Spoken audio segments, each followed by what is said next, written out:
Chiefs win the Super Bowl. Chiefs win. Cry, Eagles, cry. Great, excited to be back in the league. You know, every day I got the Three Stooges in the studio with me is a good fucking day. Mm-hmm. You know what I mean? So let's make sure he gets that bag. F-R-A-U-D-S, fries! Woo! Justin's way ahead in picks. That's all that you need to fucking know. Show's over. Show's over. We're going home. I would like to welcome you back to another page of the Playbook Sports Podcast. What's going on, everybody? Welcome back to 32 NFL offseasons in 32 days. Yesterday, day number 24, we talked about the New York Giants. Today, let's talk about their roommates, the New York Jets.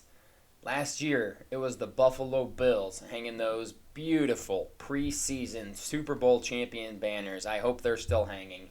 This year, though, they've been dethroned, and I would like to take a moment to congratulate the New York Jets on being the May 2023 NFL Super Bowl champions. I am so proud of you guys. Well done. Worked so hard to get here.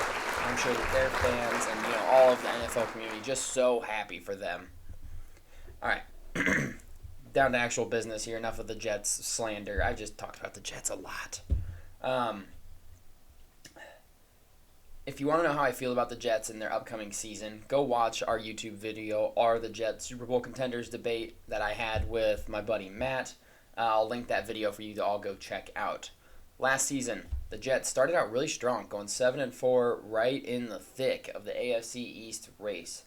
They then proceeded to lose out, finishing the season 7-10, fourth place in the division once again, and on the outside looking in for the playoffs. So what exactly have the New York Jets done this offseason to close the gap between them and the rest of the AFC? Let's talk about it. Key additions, duh, right? Duh. Obviously, they made the biggest move this offseason, in my opinion. The biggest move, adding quarterback Aaron Rodgers. I have talked about this addition ad nauseum, you guys. There's really not a whole lot more for me to say that hasn't already been said.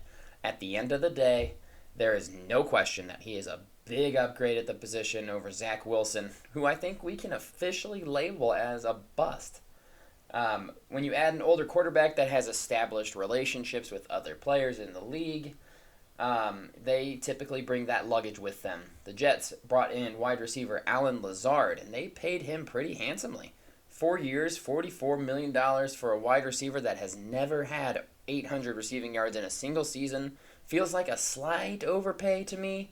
But again, and I'll say this multiple times, the Jets were doing everything that they could to convince Aaron Rodgers to come join them.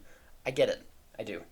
They also brought in Mecole Hardman, wide receiver from Kansas City, who is coming off of an injury-riddled season, but when he is healthy, there is no doubt that he is an absolute burner, and he brings a serious speed element to any offense. They also brought in Randall Cobb, who is definitely not the Randall Cobb of old, but again, longtime friend of Aaron Rodgers. Let's just make Aaron happy. So, I get it. Key losses. Honestly, guys, not a ton to talk about here. Maybe Nathan Shepard and Sheldon Rankins on the defensive line. Honestly, the Jets kept most of their pieces from last year because I'm sure that they truly believe that their roster was just a quarterback away from being making a deep playoff run. So I'm sure that that's kind of what they're banking on. So where have they improved? What could they have done? Let's talk about their draft. Being there, watching how the draft was unfolding, in my head, I'm like, this is a nightmare. They just got Aaron Rodgers, but not long before the draft. And I was so worried as I watched Jackson Smith and Jigba just continue to fall down the board. I'm thinking, no way are we going to pair him up with Garrett Wilson to make that a dynamic 1-2 wide receiver punch. And Allen Lazard is a good third option. I was sweating. I'm not going to lie, guys. I was sweating. Instead, they reached. There's no other way to call it. They reached on Will McDonald IV, defensive end out of Iowa State, who frequently found himself outside of the first round in every mock draft. If he was in a mock draft, it was the end of the first round. Again, mock drafts aren't the end-all, be-all. It's just what the analysts think of the player, right? So GMs are going to view players and talent differently than the analysts are. It's just how it is. But Will McDonald was frequently in the second round, mainly because, yes, he can be explosive off the edge and is very athletic. he's also small. Guys, he only weighs 241 pounds, which is all right if he's just a pure speed rusher. But the tape shows a guy that was easily moved whenever he tried to defend against the run. He's going to have to add weight if he wants to see any sort of consistent playing time at this level, because you have to be able to stop the run and also rush after the passer. That's what all the greats are doing. And if you take an edge rusher in the first round, you're hoping that they're going to be a great. And I just don't know. He needs to bulk up for sure. So those NFL trainers need to get a hold of him. Their second round pick of Joe Tippmann out of Wisconsin was hands down their best pick of the draft, in my opinion. Absolute mauler of a center with crazy size for center. He's 6'6", 315, and you'd think that would cause a leverage issue, but he actually just by pure effort play, he's able to offset the height against these defensive tackles who could get lower than him. He offsets it. I think he was either you could argue first or second best center prospect in the class, so they did improve their offensive line in that sense. So I like that pick. Very solid pick. Again, it's my favorite one that they made. I like the addition of Israel Abanikanda, running back. Jets still have Breece Hall. I get it. This is just a depth piece. I'm pretty sure they still have Michael Carter, though, so they've got 3 good running backs if Abanikanda is as good as people are saying he is. And, Breece Hall's coming off of a serious injury, so if he doesn't come back and, or if he comes back and isn't the Breece Hall of last year, maybe this guy can step in and really help out. So right now he's depth, but he could be solid. But honestly, the Jets had an opportunity for an insane draft, and they kind of botched it, honestly. And I'm saying that with a big old smile. I don't know if you can hear it in my voice. I just can't get behind Will McDonald at 15. I just can't. Nolan Smith would have been a better pick, in my opinion, there. And he did, they went with Will McDonald. There were several other players that I probably would have taken over him. Like a tackle, I would have probably tried to move up and get a tackle and not let the Steelers jump us. But whatever. Tippmann was a really good pick for them. But it just feels like when you look at this draft class that the Jets kind of missed the mark. So for their draft, I give them I give them a C- for their draft. Let's talk about their offseason in general. This offseason, the Jets, as I've said multiple times, did everything in their power to get Aaron Rodgers in their uniform. So why they put all their energy into Rodgers as opposed to trying to get Lamar Jackson confuses me. But at the end of the day, you really can't say that they didn't improve this offseason by adding Aaron Rodgers. Obviously did.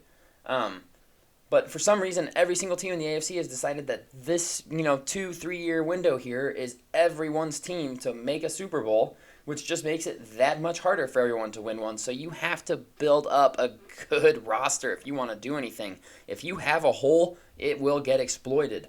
And the Jets ignored their hole in their offensive line. It was, I want to say PFF, they were either 28th or 29th per PFF last season, and they're trotting out almost the exact same offensive line minus their potential center if they start Tippmann at center.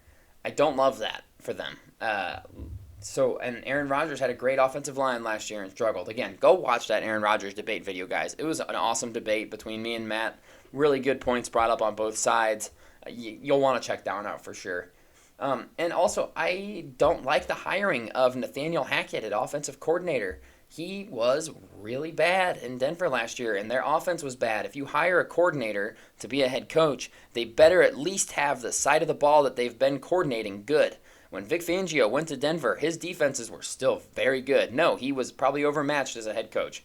Couldn't figure out the offensive side of the ball. But his defenses did not let him down. Nathaniel Hackett all around struggled last year and got fired midway through the season. That's not a good look. Is he calling plays? Is Robert Saleh calling plays? I don't know. It'll be interesting to see for sure. And obviously the Jets have second or third most primetime games this season. So we're going to get to see them a lot. And we're going to find out right away with a hard schedule just what kind of a team this will be. But I'm a little off topic. Their offseason, I do give them an A- because I can't and won't ignore the Rodgers addition as being a big improvement in their quarterback room. That's just a fact. Now, their outlook for this season. The Jets are honestly being proclaimed as early Super Bowl favorites and Super Bowl contenders by everybody in the sports media, in spite of having a coach that's 11-23 in his career and a much more difficult schedule than last season. I definitely think they win more games this year than they did last year, but I do not see a Super Bowl in the cards for them this year, you guys. I just don't. It depends on what kind of Rodgers we get. The one who is 90% retired or this angry Aaron Rodgers who's out to prove a point, even though he doesn't have anything to prove. He's won 3 MVPs, I think, several MVPs. So I don't know what else he has to prove, but I guess we'll find out. Are we going to get the back-to-back MVP, or are we going to get the Rodgers of last year? It'll be fun to watch, and I'll get to watch them plenty. So that's all I've got for you guys for the New York Jets offseason. We will be back tomorrow with day number 26 of 32 NFL offseasons in 32 days.